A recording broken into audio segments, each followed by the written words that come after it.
Well, welcome everyone to Mindful Mondays with Laura Cross. I am your host and resource for self care, connections, and collaborations. And today, all the way from the UK, we have our special guest, Natalie King from Natalie King Coaching. She is passionate about empowering others to speak their truth, achieve their life goals, and discover their superpower. So, everybody, welcome Natalie King. Natalie, thank you for joining us today. Oh, thank you for having me. I'm so excited to be here. Thank you. I know it's kind of late on your end. I gave up saying good morning or good evening because I got people all over the world. So we just go with hello. It's easier. But tell me, what inspired you to create Natalie King Coaching? I love how you ask that something that inspired me. I think it was more of an accident that Natalie King Coaching was created. It was more of that didn't work, that didn't work. Let me try this, let me try that. And then I just landed in this place that was not defined as such, but it was something that I could then add to it without having to change anything. And hence just Natalie King Coaching. And also Natalie King was taken. So I had to find something to add to that. But as I said, I wanted something that could grow and develop with me, something that was more of an empty basket that I could fill up with different things without having to always change who I was or my domain name or my website, but something that could develop, grow with me. So, and that's how Natalie King Coaching came about. And it has changed over the years. It has grown with me. It has developed, and it's slowly filling up that basket. That is wonderful. And it makes it easier to change too if it's just your name and not change, like different titles. So, but Definitely. I know you were a teacher, you're a trainer, you're a mentor, you're a speaker, you've done so many things, but basically you've honed down into the confidence coaching part pretty much, right? Discover the superpower, help people discover that superpower. And I mean, what drove you to go that way? Again, it's been somewhere I've landed. Okay. Nothing, nothing in my life has been okay. That's the direction I'm going into. Let me go there and see what happens. It is very much this isn't working. Let me try this. This isn't working. Let me try this. Oh, that's quite fun. I want to do something more with that. So it is a journey of just almost pointing in a direction, getting in a car and just saying, where am I going to land up? Let me just follow this road. Should I turn left? Should I turn right here? What should I do? And I do goal setting with my clients, and I'm not very good with the goal setting myself. So it's quite fun. But I landed on confidence because it's something that I'm really, really passionate about, because I lost my confidence as a child and I didn't believe that I would ever have confidence.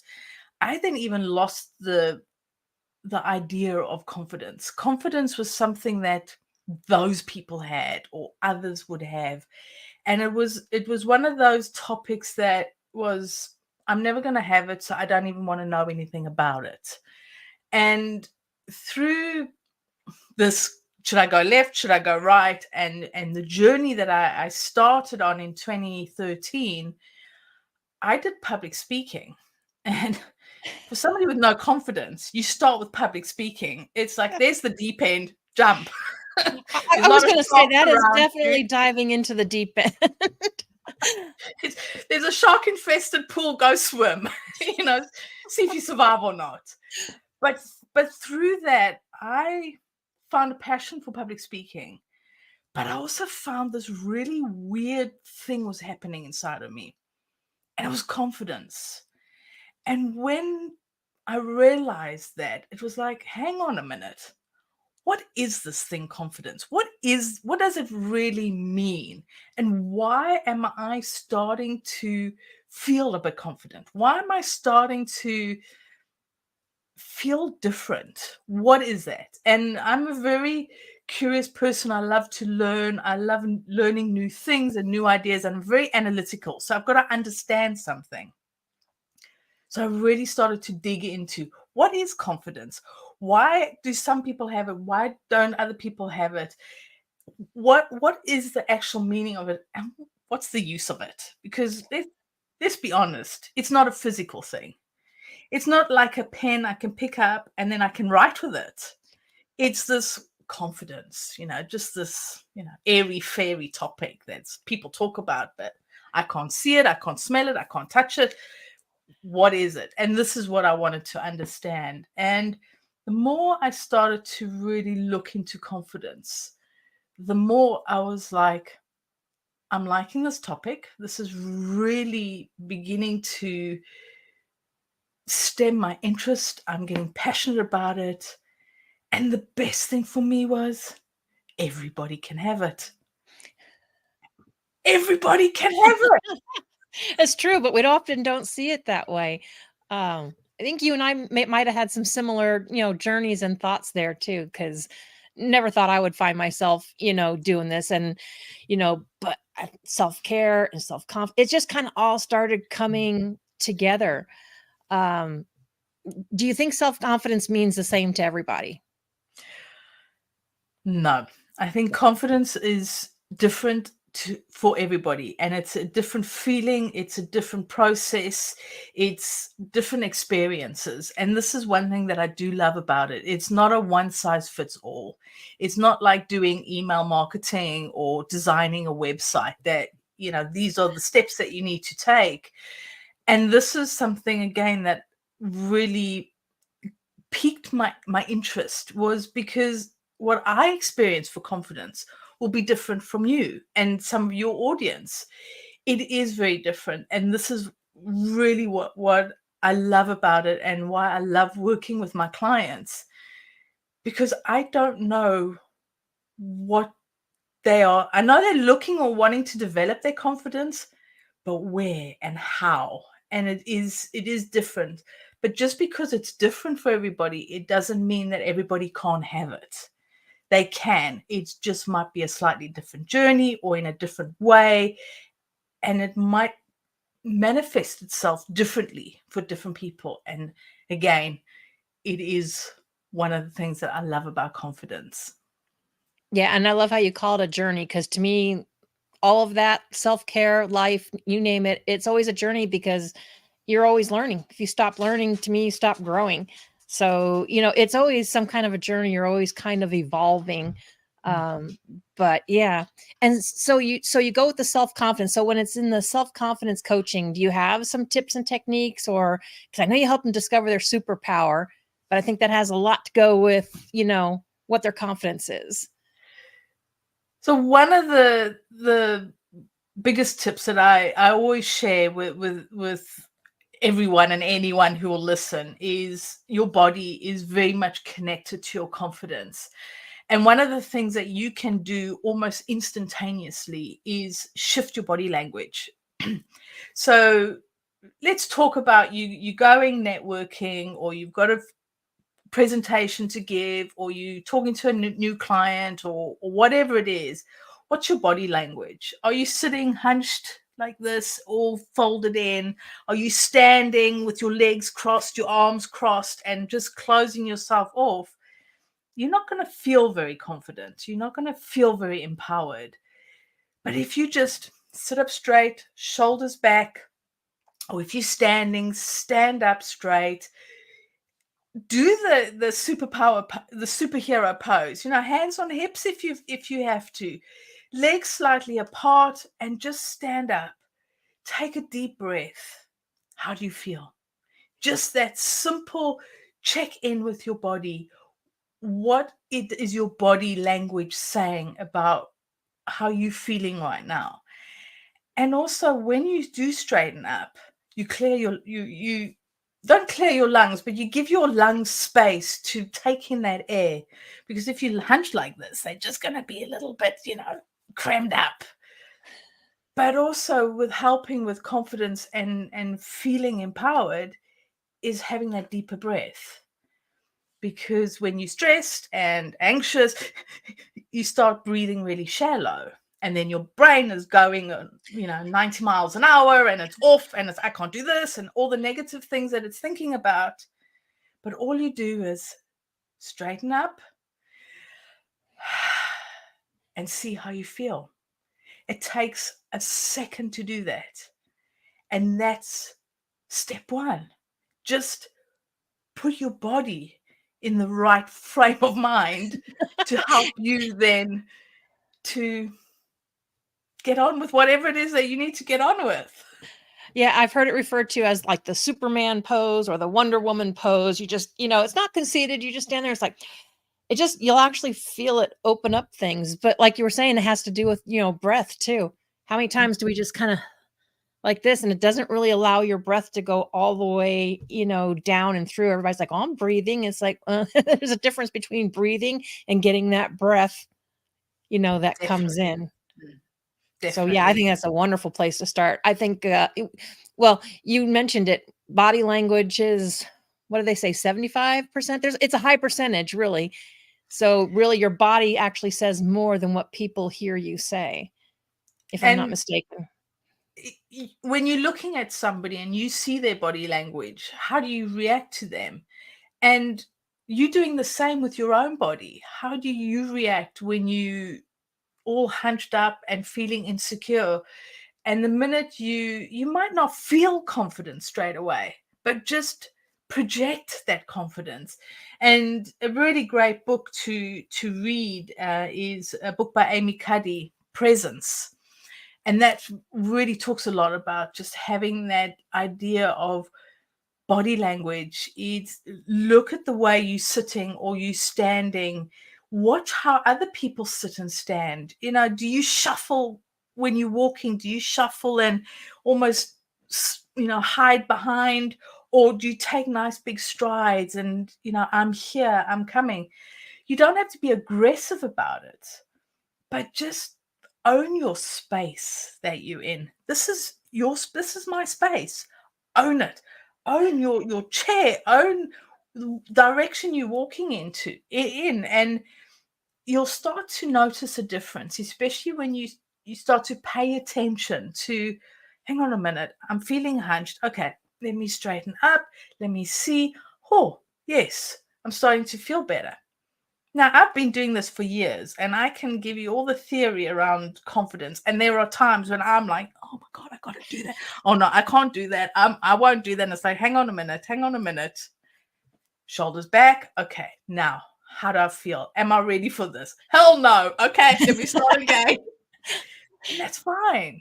And then it's like, I got this. I can do it.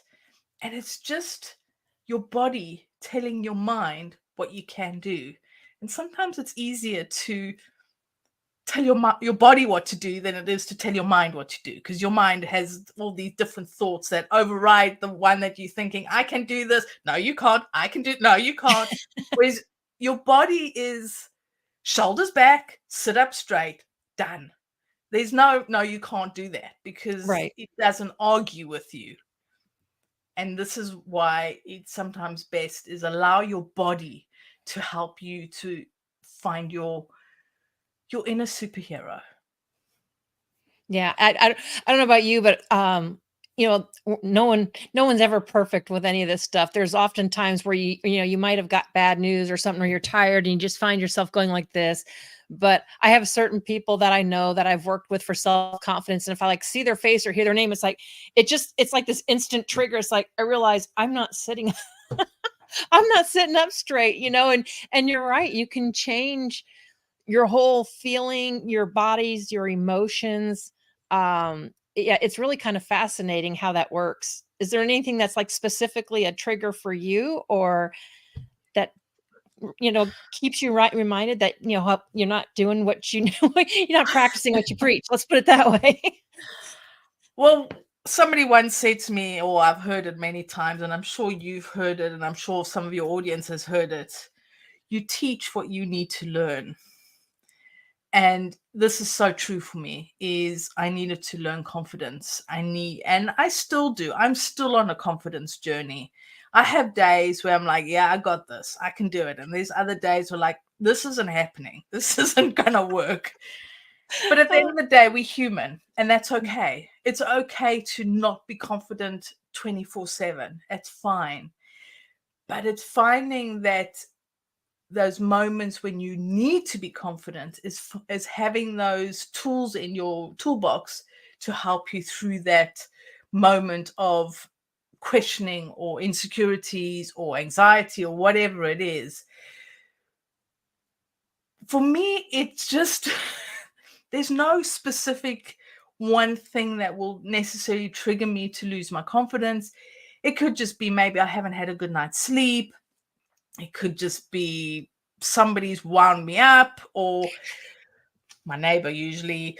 No, that's more anger. But the thing is, it could be anything. We're human. At the end of the day, we are human. We have emotions. We react to what's going on in the world. We react to the moon, to the planets, to the weather, to whatever it is, noises, smells.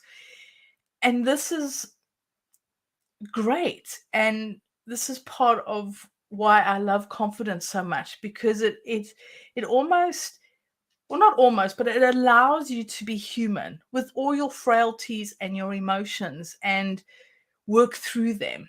So yeah, sometimes I wake up and I'm like, I don't want this day to start. And then other times I'm fine. And then I might see something on the news, or, an email pops up and I'm like, oh, really? Okay, you can deal with it.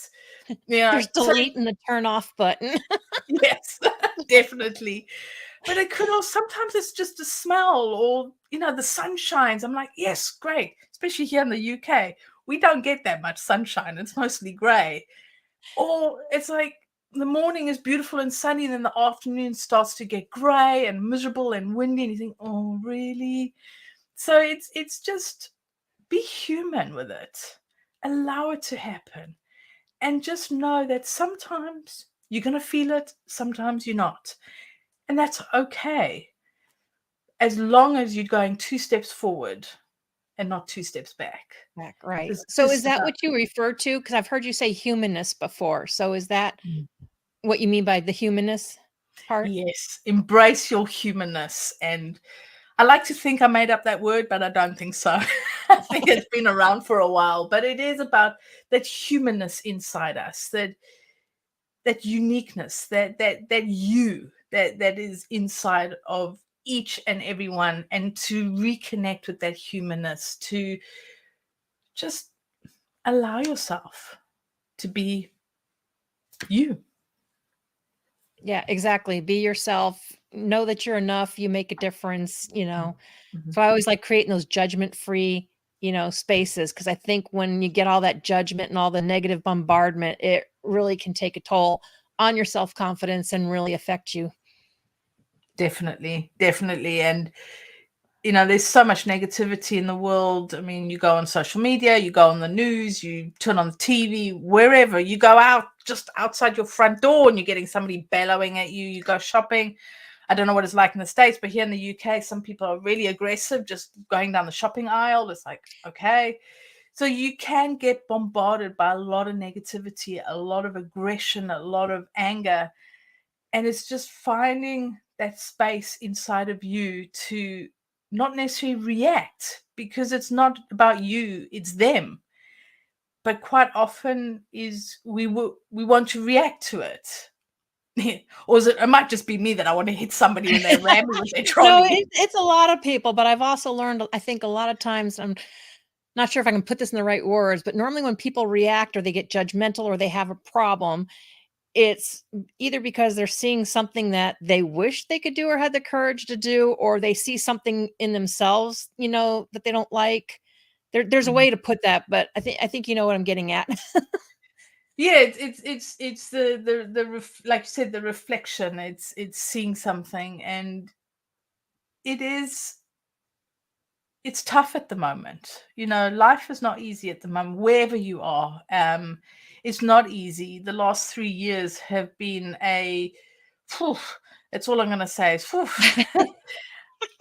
But it's about rising above it and not succumbing to the fear and not sinking into that negativity and that doom and gloom, and finding something that sparks you and allows you to shine in your own way. And I think that's so important. And this is, again, one of the reasons why I love confidence.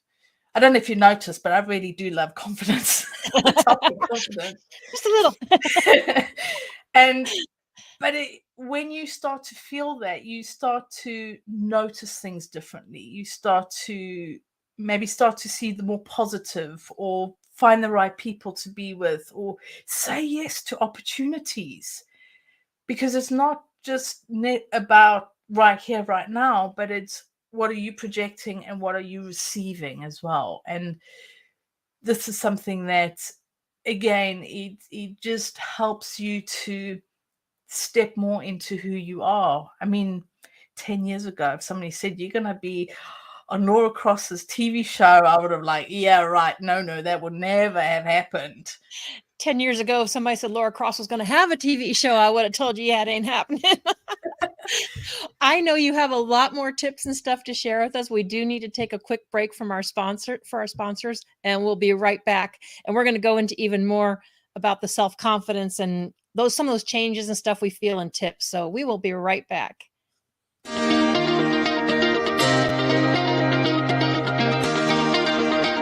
Hello, my name is Peter. I'm a Dharma Master. I teach Qigong at the Bright Beings Academy. What kind of Qigong do we teach?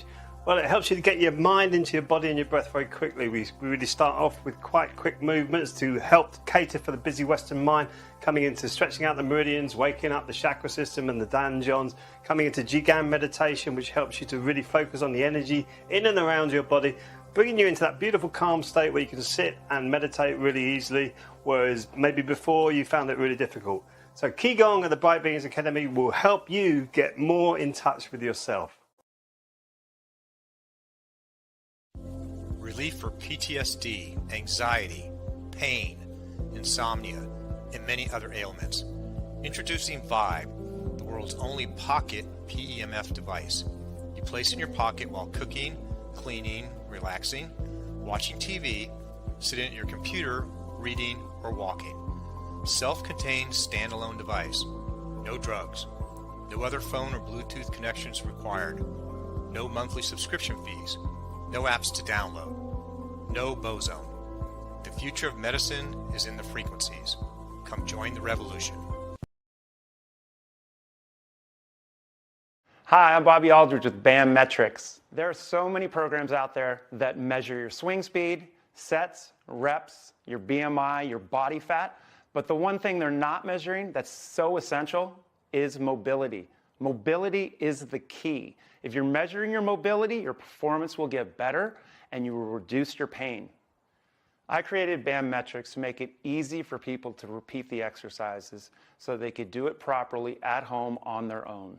It's simple, it's easy to do, and from a senior to a pro athlete.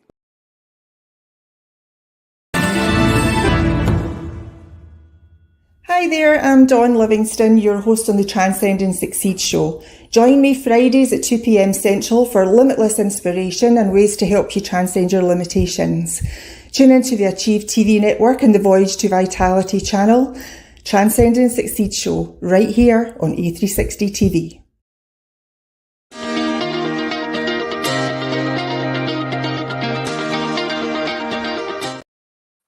And we are back.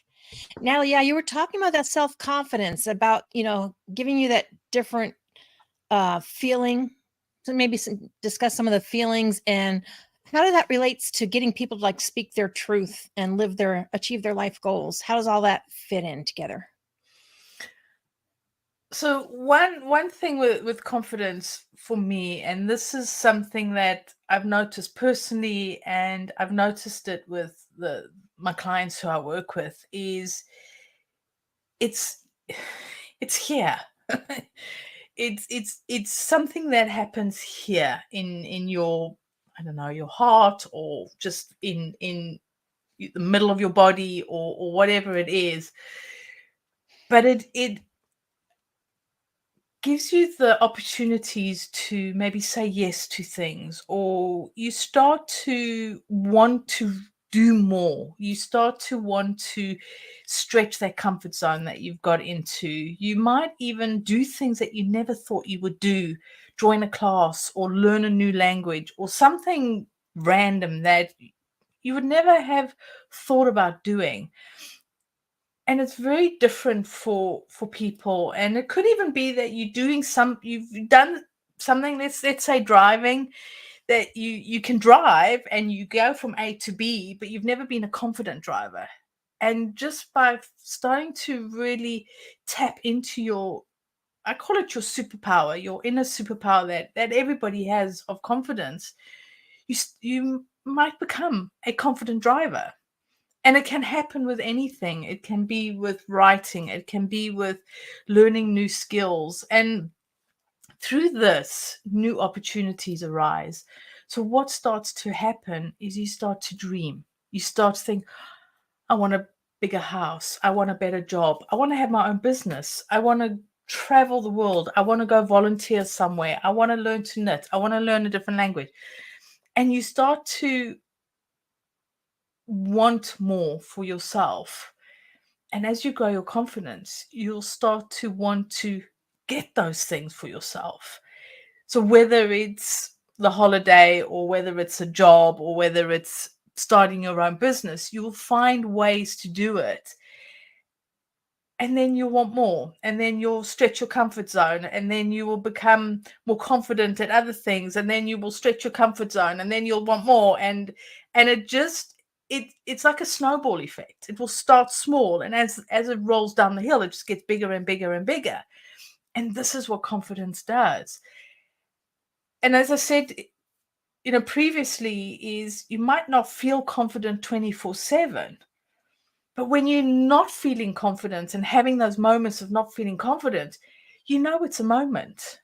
It's like, yeah, okay, so today I'm going to feel sorry for myself. I'm going to, eat a tub of ice cream, and I'm going to wallow in whatever self-pity I can manifest or suck up for myself. Yeah. Exactly. But that it's like, yeah, this is a phase. I'm just going to enjoy it, because in an hour's time or tomorrow's another day, I'll be all right. And this is sort of what confidence does. It gives you that knowledge and that confidence to be not confident even. Yeah, absolutely. When you talk about that too, I mean, a lot of times people get into that whole pity party or the comfort food eating, and it's not always easy to get out of it. What kind of tip would you maybe give somebody to snap out of it? Yeah, it's not easy. And over the years, the more I've become more confident and grown in my confidence, I'm actually finding it easier and easier to get out of it. That I don't feel like getting out of it. I'm happy in the space for now.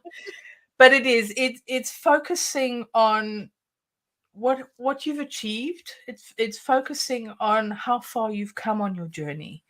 And it doesn't matter where you're at right now. It's just see what you've done, what you've learned, what skills you've got, what accomplishments you've had. And everybody has accomplishments. Even if they think they haven't got any, they have. You just might have to consciously think about them. But it's when you start to think, oh, actually, I did that, or I'm pretty good at that, or I had fun doing that.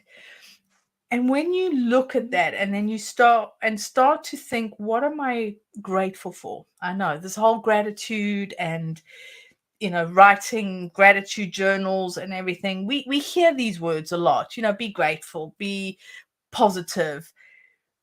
But there is that nugget of truth in that. So what are you grateful for? What inspires you? What will help you to get out of your funk and out of this pity party that you are in at the moment? What will help you? And if you like, oh, nothing work, I'm not good at anything, I'm not grateful for anything, again, go back to your body.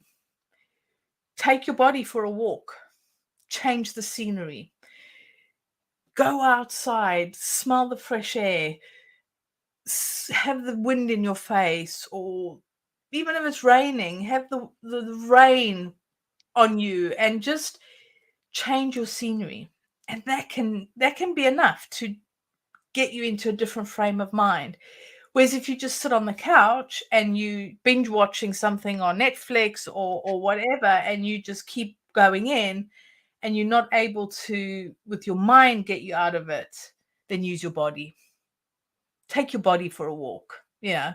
Get your body to put shoes on and coat on if you need to, and go for a walk.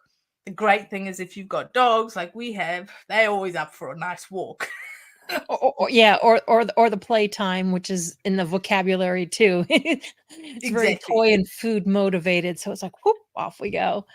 But yeah, and so what I'm hearing you say is basically to focus on the positives and not always look at the negatives. We have enough people and ourselves that throw negatives, and it can be something small. I mean, waking up and getting out of bed for some people is an accomplishment, but if you're just kind of in it and you take it for granted, you don't necessarily look at it as, because some people can't do that and struggle. So I think it depends on where you're at. And yeah, like you, I like to go out, walk, go clear my head. Music and dancing, my happy place. If I have music and stuff and I'm not dancing and I'm not singing, I know something's really, really bothering me, and I have to kind of dig in deep and say, okay, how important is this? Or is it more important that we get back to, where we were and back to living? Because I think when you get into those pity parties and stuff, you're not truly living anymore. You're just kind of wallowing. And it's like a never ending sort of sinkhole. You just go deeper and deeper and deeper. It's like quicksand. You just, and then it just slowly comes up, and then. But when you're positive, when you're grateful, when you find ways to improve your mindset, improve your outlook, you will start to find more to be grateful for, more to be positive. I was very, 10 years ago, 10 years ago, even 11 years ago, I was very proud to be very narrow-minded and negative. It was a place that I was in. And I know that these things can change, because I've worked a lot with the brain and with neuroscience, and as I said, I like to understand stuff and how the confidence works. I was very much doom and gloom. There was no such thing as silver lining. Everything sucked. The world was a horrible place. Nothing was good enough. Everything was miserable. I'm sure I must have just walked around like this the whole time. I was very negative. You could say it's a beautiful sunny day. I could find something wrong with that. I was in that place. And over the years, I've shifted the way that I think. It's not to say that I don't think sometimes the world sucks and life is hard and, oh man, this weather again, raining again, But you can't control it. You have no control over we that. can't control it. It's right, but we can control how we feel about it. But more often than not, I am more positive. And it's just through finding that silver lining, finding something to be positive about, finding what I'm good at, being grateful about something. And sometimes all I got to do is be grateful for my dogs that I have. It is something that's small. It doesn't have to be massive. It could be that, you're walking down the street and somebody smiles at you. And one thing that's great about a smile, it's contagious. So what happens is I smile back. Meantime, I'm thinking, I'm in the world of. They smile at me and I smile back. Or sometimes I even smile first. There's a concept. Oh, my word. But the thing is, it's about shifting your mindset, shifting the way that your brain is working and thinking. And this is why I said earlier, it is easier to get your body to do something than your brain, because you have to change those pathways or those wires that are in your brain. They've been programmed from when you were a child, and they have found ways to cement themselves in there. And your brain wants to protect you. It's not out to harm you. So it protects you. And it's like, that's bad, that's bad. So we want to keep you safe. We want to keep you safe. So you need to change that. And it's not an overnight process. It didn't happen overnight to get you like that. Yeah. And it's not an overnight process to shift it. But it's shiftable. It is doable. It just, you need a bit of work, and it takes effort. It definitely does. And that's a good point that you made, because, it took us years to get where we're at. And we always want instant gratification. We want it like fixed yesterday, but it takes work to reverse that process. And a big part of that, now I have always called it, building a community or finding your tribe, because you want those positive people around you. But I know you have a different word for it. Ubuntu? Is that how you pronounce it? Or Ubuntu? Yeah. Yes. Because I know you often say Ubuntu and not community. So what does that mean? So Ubuntu is actually a South African word. It's because I'm originally from South Africa. Funny enough, is I had to live in the UK for 23 years to learn the South African word. But it is about community. It's about having the right people around you. The African community is very much, or the culture is very much about community. So grandparents will look after the grandkids, neighbors will look after neighbors. It is about community. And Ubuntu is a word I've known for years, but I've never really understood the word until the last few years, when I began to really appreciate what is community, what is tribe, what does that mean? And again, it's different for everybody. And for me, it was about having the right people around you. But not only that, community is about resilience. It's about having that strength to keep going, having that strength to push yourself forward, to help others, to stay positive, to find that gratitude, that resilience to not just survive, but actually start to thrive.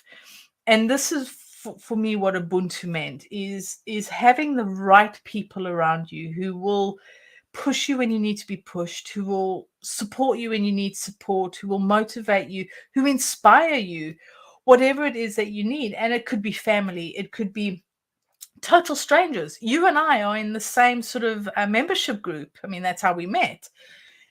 It's based in America. I mean, I'm in the UK. So it doesn't matter where it is. It doesn't have to be physical, get together physically. It can be online.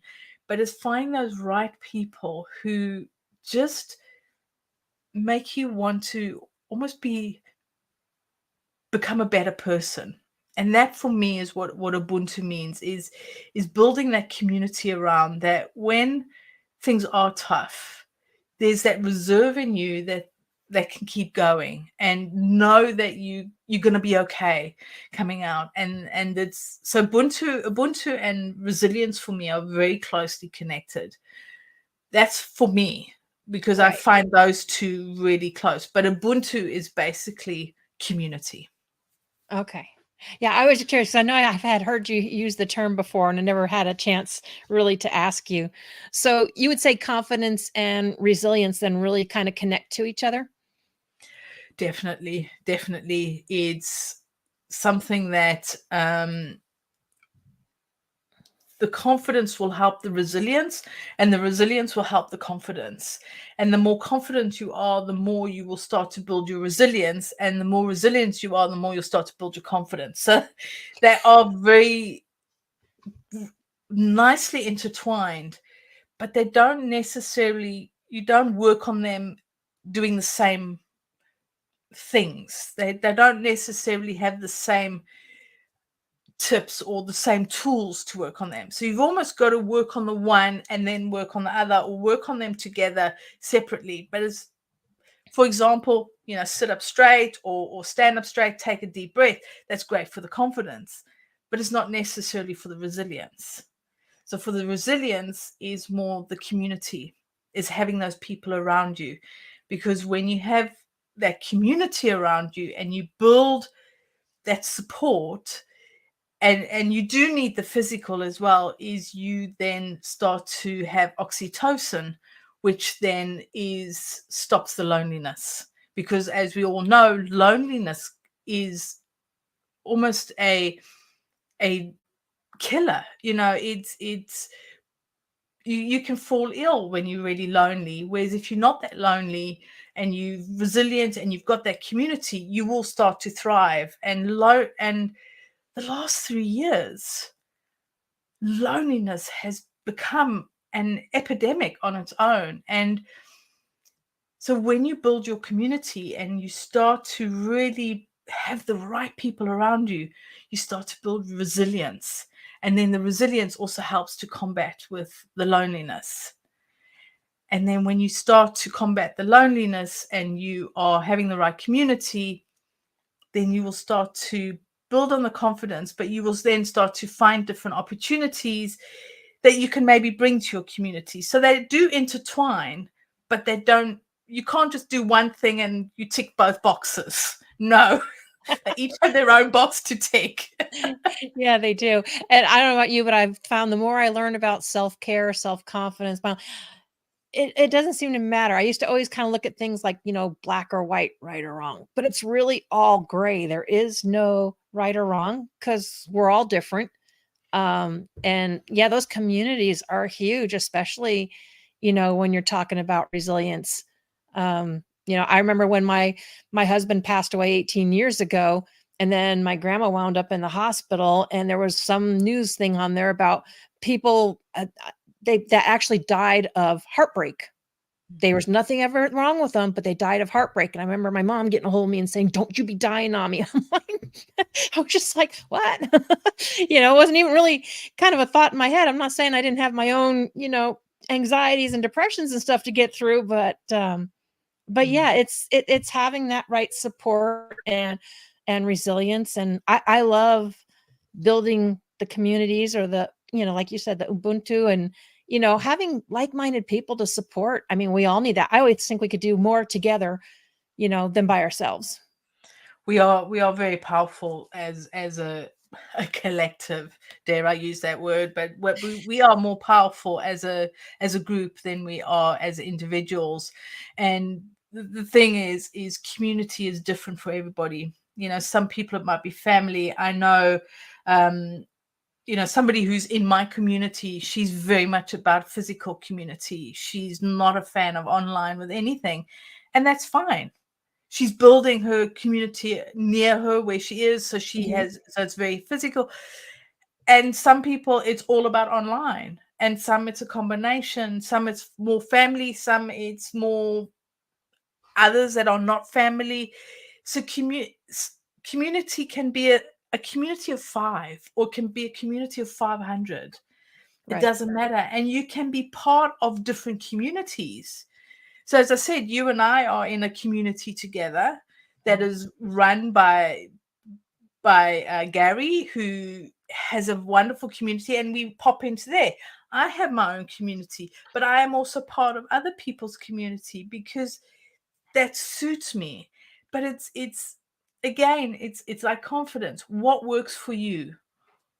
Find what works for you. One community might work for me, and you might go, hell, where'd you find those random people? Come on, please. And that's fine, because the humanness, we're human. We are unique and need to find our own. And you can still be part of a lot of other communities. Your community can be a toe in this one, a toe in that one, and that's fine. It's what works for you. But it's having that support, that tribe, that Ubuntu. It's having that there, and you've got to consciously look for it and build it and have the right one. And sometimes one community might just poodle off to the side because you've grown or developed, or they've gone in a different direction. And again, that's fine. It's all organic. It's a living, breathing thing. And that's good. Just make sure you have a community. I think I know personally, if you really want to start counting, a lot of us probably have a lot of communities. I was military, so I have a military community. Used to race, I have a racing community. Racing community is different from the business community, which is different from the self-care one. Yeah, there's lots of things you can do. And like you said, some people online is better. Now, if you're an introvert and it terrifies you and you don't have that confidence to go out, then I would think that would be one tip for them to start online, start meeting new people. And if those new people are local, then you can meet up with those people locally and start like in small groups. And then who knows where that goes? Everybody thinks, oh, you're an extrovert. You're on this. I said, no, I'm an ambivert. I am like smack in the middle. Oh no, I'm an introvert, as Brené Brown says. I would be a hermit if I could. And I did, to be honest, with all the lockdowns and everything, I lost my physical community because I just realized that, hey, I didn't have to see people. Love it. And I then also had realized I needed to build something. So I very much focused online, and having the only person I would physically see would be my husband, because we live in the same house. I think if we didn't, I wouldn't see anybody. And I realized, hang on a minute, this isn't, for me, this isn't good enough. And I'm now actually consciously trying to find some sort of a community that is around me that's actually physical, because I would just stay in my house 24/7. Yeah, go for a walk, but I would dodge and dive and not see anybody and go where I knew nobody would be. And I realized that wasn't healthy. I was allowing the introvert to take control because it was easy just to hop online, because guess what? I'm in my own space. My dog is actually lying here on the dog bed. This is my own space. I don't feel that anybody is in my space. But I also realized that I wasn't helping myself, and I wasn't helping my resilience, and I noticed something was missing. So sometimes you've actually got to consciously think, okay, what's not right? What do I need to do about it? And then do something about it. So yeah, at the moment, I'm on a mission to have more local community that are people who I can actually go and meet for a cup of coffee and just have a chat or whatever it is, just to have that physical connection. Right. And it's kind of weird sometimes how we're all connected, but you mentioned it, easy. I think that's our biggest downfall. We do what's easier, because it's just, well, it's easy. Everything takes work. Easy. We like easy. It doesn't take a whole lot of effort. Natalie, I got your NatalieKingCoaching.com. I know it's a good way for people to get a hold of you. How do you normally work with clients and stuff? What are some of the things that you do for them? Well, it's all one-to-one, because I really do think that this is such a personal journey. I want them to have the space to feel safe. I do have set programs, but generally I tend to create something specific for that client. So I do like to have a conversation before I work with somebody, first of all, to see if I'm the right fit for them and if they're the right fit for me. And it's in that conversation that we will then come up with what it is that they're wanting to do and work on, and then what it is that I will help them with. So things that I do help, like I mentioned earlier, is goals, is have those goals that they want to do. I will very much help them to find their values, because quite often we forget what our values are, or we might just have a value that we think is ours, but actually it's not. So I do work with values a lot, because knowing your values, especially your core values, it will help for you to start to reconnect with your identity. Because you go through school, then you go to college or the army or air force or the forces, or you get a job, you fit into the mold. hole that you need to fit into. You just make yourself fit, and you start to lose who you are. And this is something that I help my clients to find out who they are.